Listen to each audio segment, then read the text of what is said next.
Hello, everybody, and welcome.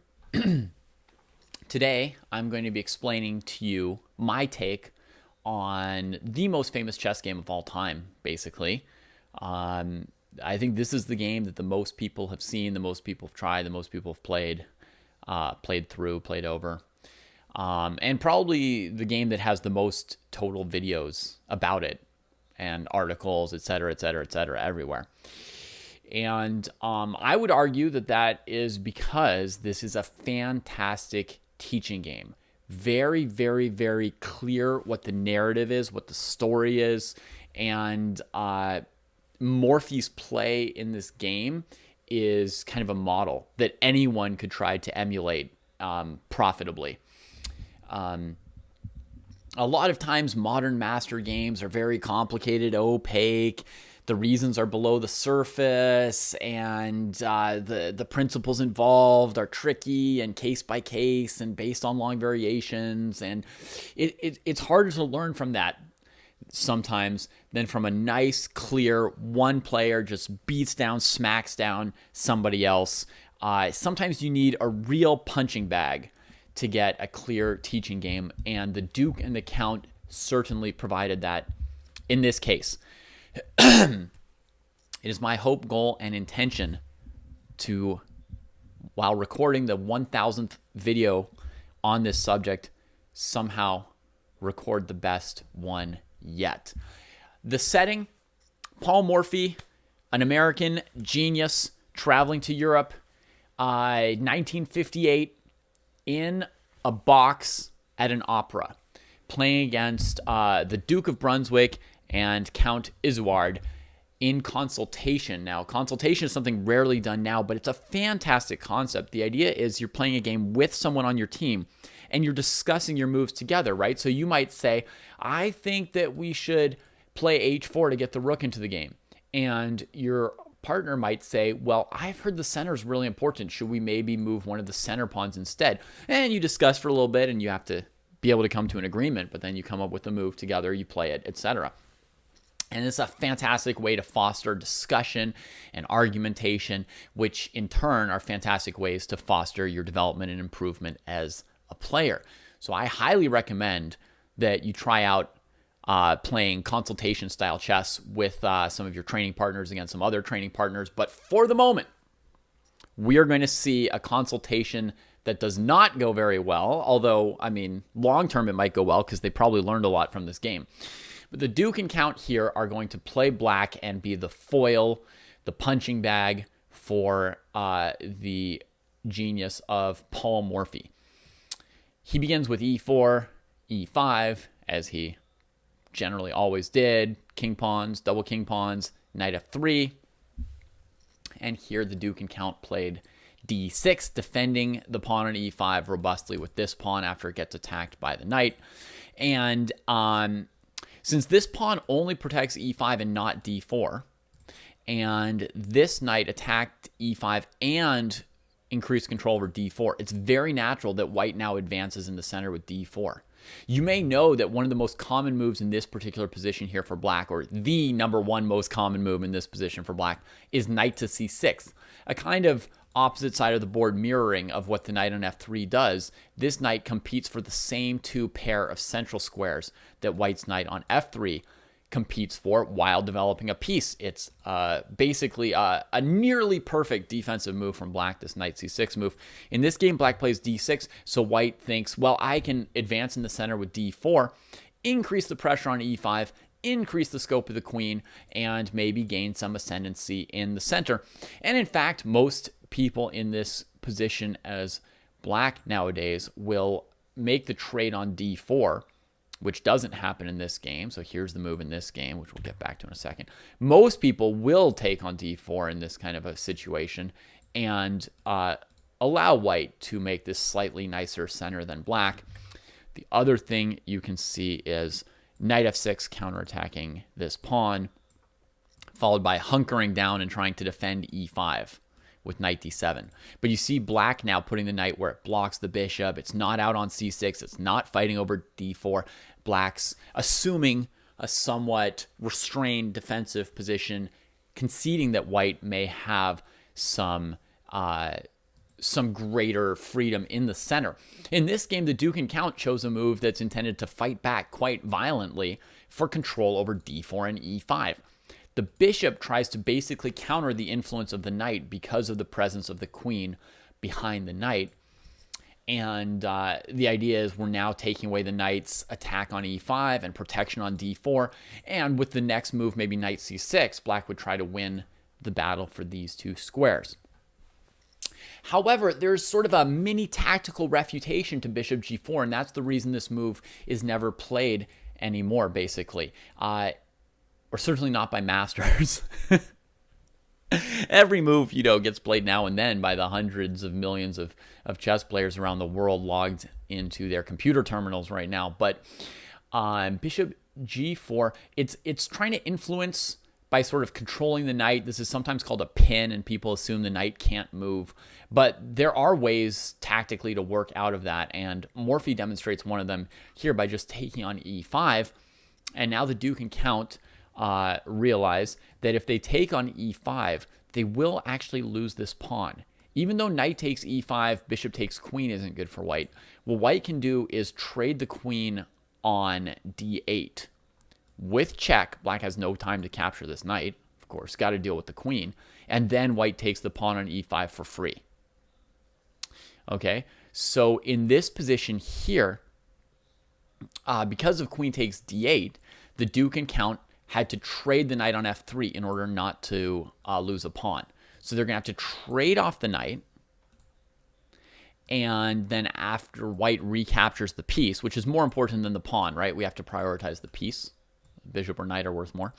Now black's able to recapture with the pawn. And so the bishop on g4 did keep black from losing the pawn on e5. However, white did gain something from this little exchange. So this move is considered, I said, a little bit, bad or dubious. Why? What does white gain out of pawn trades, bishop for knight trades, pawn recaptures? What did white get out of this? What white got is that this bishop moved twice. And the knight had moved once.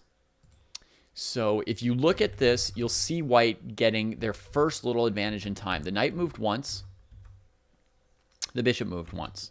The bishop moves a second time with a capture. White's recapture is with a queen developing her. Now, if the queen were badly placed here, this extra move that white has would not be worth anything. But the queen, it turns out, is perfectly well placed here on f3 in the game.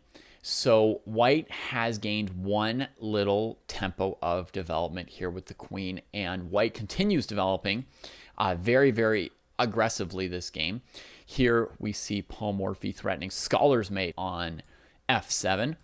The Duke and Count avoided that with knight to f6.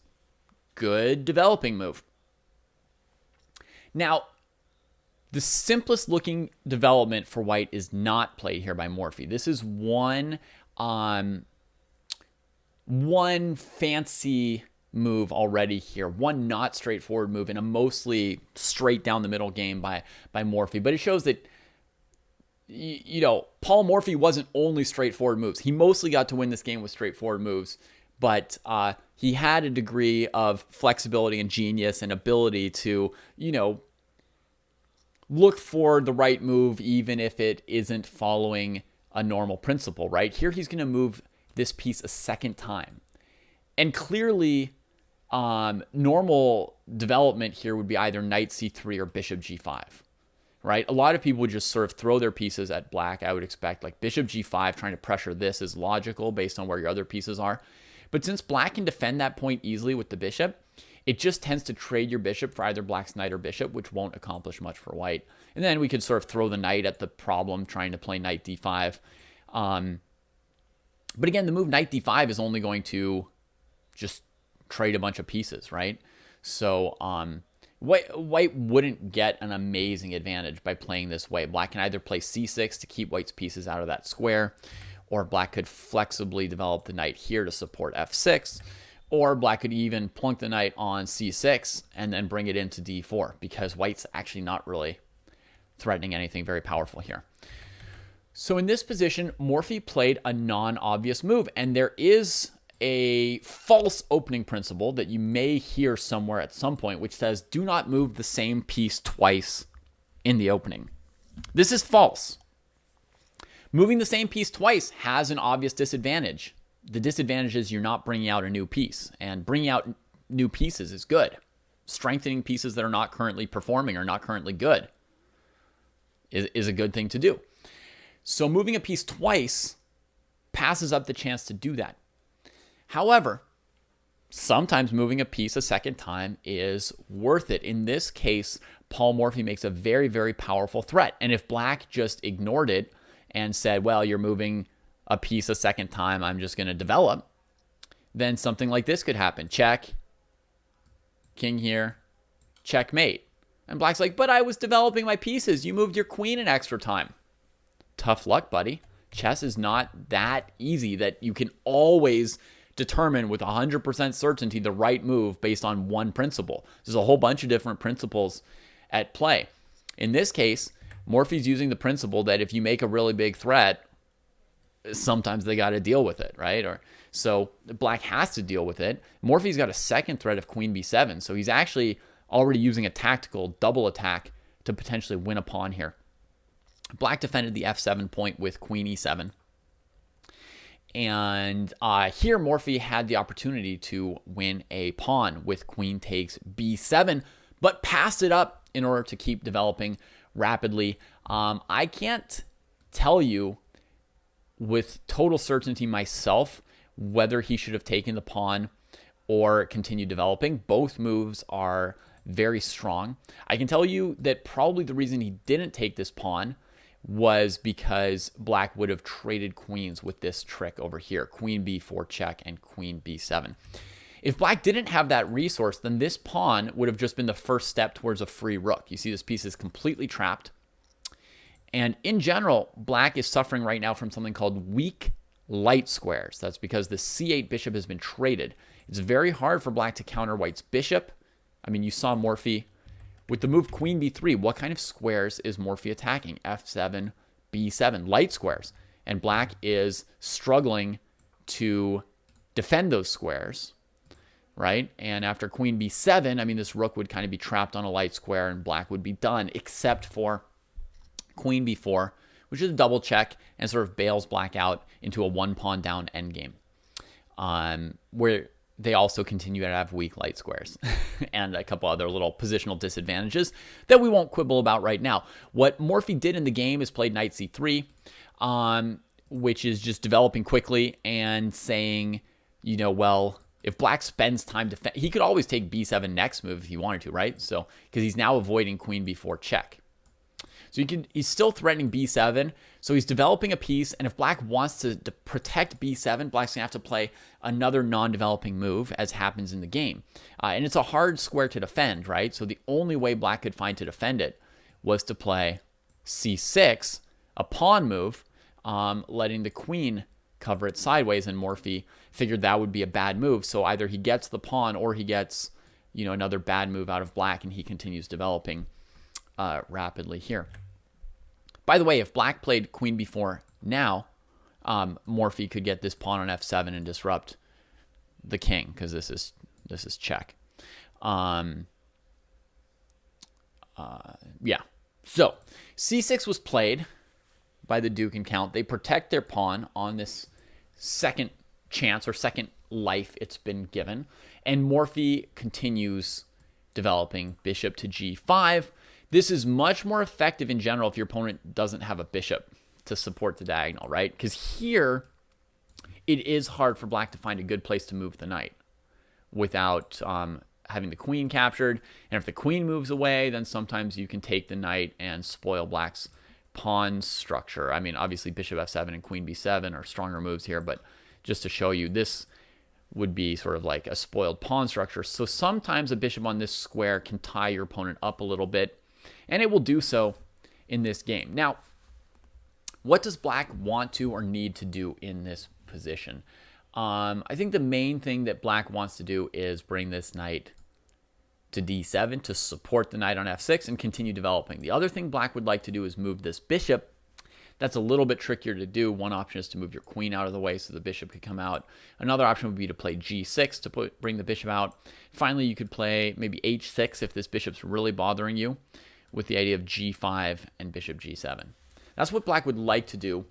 Now, it turns out if you play like h6, white can take, and if you take with your queen, you're dropping this b7 problem again. So you'd already be forced to take back like this, which is pretty ugly, and now you've also spent another bad pawn move. So looking at this situation, black figured knight to d7 was really, really necessary because of this knight needing support. But knight d7, queen b7 also looked pretty bad for black, right? Attacking the rook, winning a pawn, attacking another pawn. So after some consideration, they decided to protect this pawn and free the way for the knight. And they played b5. Now, the next move that Morphy plays here is super important and super instructive. First, what would be a normal move for Morphy here? This bishop's attacked by a pawn. What would be a normal move? The normal thing you would look at first is sort of saving your piece, right?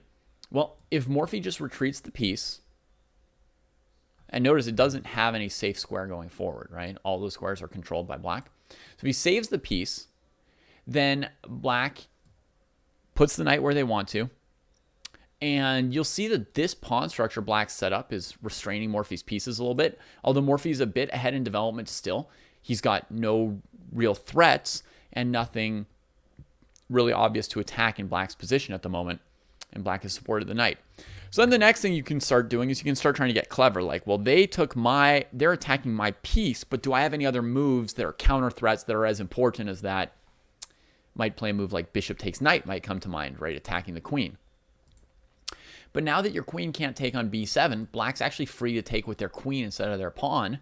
And this does everything black wants because it also lets the bishop out, as well as next move the knight could come out. So one thing to know is without the move that Morphy played in this position, his position would not even be particularly good, right? There's only really one strong move in this position, one strong idea, and it's the move that he played. So that's one way to remember what happens here. This b5 move, it's actually challenging Morphy. The only way for him to take advantage of his lead in development is to sacrifice one of his pieces for those two pawns and not let those pawns push all his pieces backwards to defensive positions. So he takes with the knight first, which is correct because the bishop's the better remaining piece. He could also, try for something like this and put the knight here, and it might be vaguely playable for white, but not crushing like what he did. So what he does is crushing. He sacks the knight, keeping this bishop, and after pawn takes the knight, bishop takes check. The black king is going to come under attack here in the middle of the board. It could come walking out into the area where black has no pawns on these three files, and white's going to put a rook on this file. So it could come walking out, or black tries to block it with the knight. Now, in this position, Morphy has a choice between castling kingside or queenside. These moves are necessary because he needs to add the rooks to the attack. Right now, he's got two bishops and queen. Let's look what is attacking. Two bishops and queen against two knights and queen. So it's not an advantageous correlation of forces. There's no reason right now to think that white's attack is winning. The reason it's really winning is that Morphy's going to be able to bring in both of these rooks, and black's only going to be able to bring in this rook. The two pieces here on the king side are not going to have time to get in because Morphy's going to continually make threats. And when you're on the aggressive and you're attacking and your opponent has potential defenders, sometimes it's important to attack quickly so they don't get time to bring their defenders into the game. And just in general, it makes sense. If you can win, you would like to win efficiently, effectively, or quickly, so to speak, right? Like, why spend 3 moves bringing out your rook when you could do it in 1? So in this case, Morphy, it's very important he castles queenside instead of kingside, because if he castles kingside, it's going to take another move to put one of these rooks into the attack. The only place to attack for rooks right now is the only file that doesn't have a white pawn on it, right? The D file, the queen file. So he's got to castle queenside to immediately put a rook into the attack. And now he's threatening to just take this knight. There's an immediate threat, and that's important to see, right? Like, let's say we play h6 for black.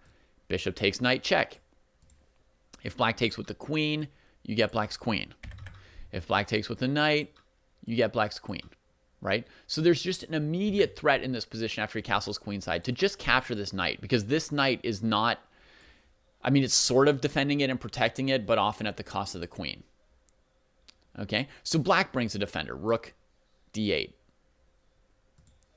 All right, black's all bottled up. Almost none of these things can move. That's often the disadvantage of the defender, is they get tied up by the attacker, right? Like white's rooks can move, queen can move, bishops can move, right? They've got options. Black can't move basically almost any of these pieces.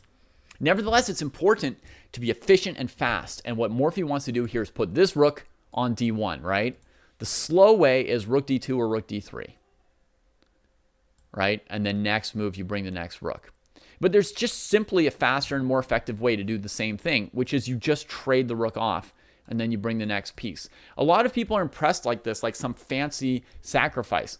It's not even truly a sacrifice. You trade the rook for the knight, but after the opponent takes back, you can always get the rook back. This is really not even a sacrifice. All it is the fastest way to develop this rook, because again, you make threats. And so the opponent has to respond. The knight couldn't take back because of the queen, as you know, so the rook took, and then Morphy develops the last piece and the rook. And now his threat is, and I play a stupid move to pass just to show you, the threat is bishop takes, check. And again, if the knight takes, you capture the queen, and if the queen takes, you capture the queen. So that's just the basic threat here, is that he's threatening to capture on d7 when black won't be able to recapture without losing the queen. And also, I mean, you know, where will the king go once Morphy takes on d7? With his rook or his bishop, both would be winning here. So black played queen to e6. This move aims to trade queens and eventually develop this bishop. Now, the simple approach for Morphy is that because black couldn't use either of these pieces to defend the rook, Morphy can just win back any material he sacrificed here by trading off black's defenders, right? Queen takes queen, take the knight, and take this piece. And this would be a winning ending for Paul Morphy, right? I mean, he's recovered all the material he sacrificed. He's now got equal pieces if you count the rooks, bishops, knights, etc. And he's also got 2 extra pawns in advantage, plus his pieces are in better position already, right? This rook can capture more things from its great position. That would be the simple and normal way to convert, and it does demonstrate that how overwhelming white's position is, that you can just play like simple trading moves and just come out ahead and winning. But I think the game would be less famous if that's what Morphy had done, because here he unleashed a beautiful checkmating combination against black. First, he traded the bishop for the rook. Check. Okay? Then, after black takes it, look, that's one of the nice things that the queen did, right? By moving off of e7, now you're able to recapture with the rook. What is Morphy doing? But Morphy's bishop is controlling these 2 squares, like in the Reddy versus Tartakower game. And Morphy checkmated the Duke and Count with queen b8 check, sacking the queen on an empty square. Knight takes queen, and rook d8 checkmate. And this pattern of checkmate, queen check here, and then the rook and bishop, is sometimes called the opera mate, because this game here is called the opera game because it was played at the opera. And you'll see this is a very, very beautiful and pure checkmating position, because look, Morphy's only got 2 pieces left, and they're the bare minimum for giving this kind of checkmate. Also, Morphy's attacking each of these squares only once. That's called a pure mate in chess terms. No wasted resource, no extra anything, right? The bare minimum to do this. And what a clean, direct game. Honestly, if you wanted to get rid of every single one of your pieces, you couldn't do it much faster than Morphy did this game, right? I mean, he chucked his pieces at black extremely quickly. It's hard to get down to only 2 pieces left by move 17. And to also have them in position for a pure mate is just spectacular. So, That is the opera game. Here are the key points in rapid review to help you with memorizing this game. Black plays this slightly dubious bishop g4 move to fight over d4 and e5 with white. It's slightly dubious because after takes on e5, there's the queen d8 trick, which forces black to give white their first little extra bit of development. Morphy now uses the bishop and queen to attack black on the light squares that are no longer defended by the traded light squared bishop. Bishop c4 and queen b3 going after b7 and f7. Black's going to defend f7 to protect the king and leave b7 hanging. But importantly, Morphy doesn't win this game by taking a pawn. So you know the pawn was available there. Morphy chose not to go queen b7, queen b4, and win an endgame, but to develop the pieces as quickly as possible here. Knight c3. On the second time around, the Duke and Count defend their second pawn development and the challenging moment. Now, the way I remember this is like the Duke and Count want to play knight d7. That's well-intentioned, right? But because of queen takes b7 being an issue, they feel like they have to play b5 first if they want to play knight to d7. And this is the key moment where Morphy starts making threats and just trading and attacking nonstop without a break till the end of the game. He knows that if he retreats, he doesn't have very much. And he also knows that he has enough that he can sack and go forward. And so that's what he does. You notice that at this point, he's got 2 pieces out more than the opponent. So his lead in development is 2 extra pieces, but it's a bit more than that. This piece is blocked in. So the time it would take black to get the king castled is really quite high. And so Morphy has more than a 2 extra move lead in development at this point. It's at least 3 moves plus it's his turn. So it's at least a 3.5 tempo lead in development. So he goes for the sacrifice of the knight. By the way, knight for 2 pawns, it feels like sacking a piece, but when you get 2 pawns, that's almost the value of the knight. It's not a huge sack. Very reasonable given how much of a lead he has in development. So, but this is a very big moment when he sacks the knight. And then, of course, castling queenside to bring the rooks to... Now the rest of the game is just getting the rooks to d1, d7 as fast as possible, right? So you castle queenside to develop a rook while getting the king out of the way. You trade the rook on d1 to bring the next rook out as quickly as possible. In this position, black can't bring any defense to this. And so the trick to remember is white was threatening to take on d7, and black just tried to unpin the knight to recapture with the knight. Tried to get the queen off of this hidden attack. So queen e6, offering a hopeful queen trade. Morphy trades and gives the opera mate. Hopefully from here, you can just calculate the opera mate if you have to find the end of the game yourself. All right. Perhaps not the greatest game ever played, but certainly one of the top 2 or 3 most instructive games ever played. If you're ever bringing a newcomer into the game of chess, I mean, this would be like my top recommendation of a game to show or teach a new player, to teach them the thrill, excitement, and fun and interest of our game. All right. Be well, everybody. See you later.